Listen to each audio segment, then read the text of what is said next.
Everest থেকে নামার সময় হচ্ছে আমি একটা তুষার ঝড় বা ব্লিজার্ড বলা হয়, ব্লিজার্ডে পড়ি। মায়ের এই স্বপ্ন কেন আমি জানি না। সবার আগে মাইন্ডটা লাগবে, ওই মাইন্ডসেটটা থাকাটা ইম্পর্টেন্ট। এভারেস্ট থেকে নামার সময় হচ্ছে আমি একটা তুষার ঝড় বা ব্লিজার্ড বলা হয়, ব্লিজার্ডে পড়ি এবং সেটা হচ্ছে অলমোস্ট আড়াই ঘন্টা সেটা পারসিস্ট করে।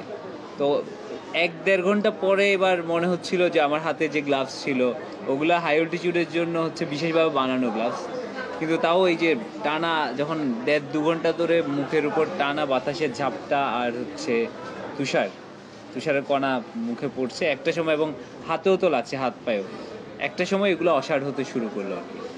তো ওই সময় ওই সময়টাতেই মনে হচ্ছিল যদি এটা আরও অনেকক্ষণ পারসিস্ট করে, আরও অনেকক্ষণ ধরে চলে, তাহলে চান্সেস থাকবে হচ্ছে আমাদের যে হাত পায়ের আঙ্গুলের ডগা, এগুলো যেহেতু হৃৎপিণ্ড থেকে সবচেয়ে বেশি দূরে অবস্থিত, তো ফ্রস্ট বাইট বলে একটা কন্ডিশন হয় বা তুষারকত আর কি, মানে এই জায়গায় ব্লাড সাপ্লাই অফ হয়ে যায় এবং একটা সময় গিয়ে এমন অনেক পৃথিবীর অনেক পর্বতারোহী আছে যাদের হাত পায়ের এই ডগাগুলো নেই আর কি, এরকম কন্ডিশনে।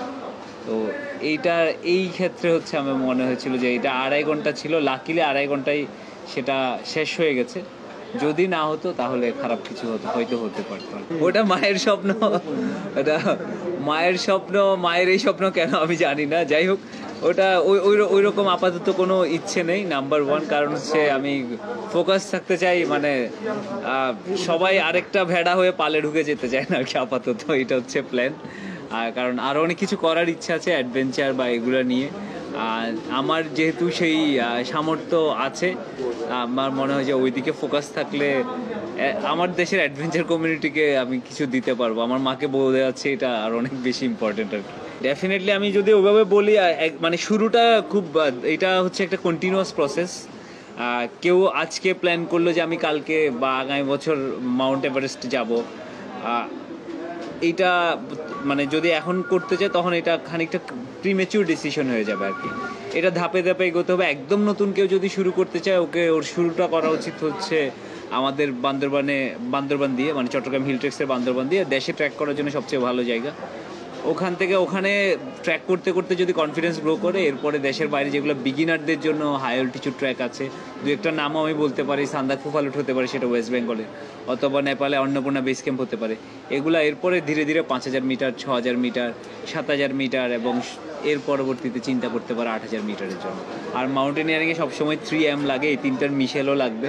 মানে মাউন্টেনিয়ারিংয়ে M আছে, আরও 3টা M দরকার। নাম্বার 1 সবার আগে মাইন্ডটা লাগবে, ওই মাইন্ডসেটটা থাকাটা ইম্পর্টেন্ট। এরপরে মাসল বলতে এন্ডুরেন্স বা দমটা লাগবে, আর ফাইনালি মানি। এই 3টার মিশেল লাগবে। তো এই 3টার মিশেল হলে যে কোনো 3M ক্লাইম্ব করা সম্ভব আর কি। হ্যাঁ, খুব ভালো। মানে আমি অনেক দিন পরে ফেনী এসেছি, আমার নানান সূত্রে আসা হয়েছে। এবার মাঝখানে একটা বেশ বড় গ্যাপ পড়ে গেছে। যদি আরও ভালো লাগতো যদি আমি আরেকটু আগে আসতে পারতাম, ঢাকা থেকে যখন রওনা দিয়েছি আরেকটু আগে আসতে পারলে, একটু আশপাশে ঘুরতে পারলে। আমার বিজয় সিংহ দিঘি দেখার একটু শখ ছিল, অনেকদিন যাওয়া হয় না, সেটা হয়ে ওঠেনি আর কি। দেখতে পারলে একটু ভালো লাগতো। নোয়াখালী টিভি, বৃহত্তর নোয়াখালীর প্রতিচ্ছবি।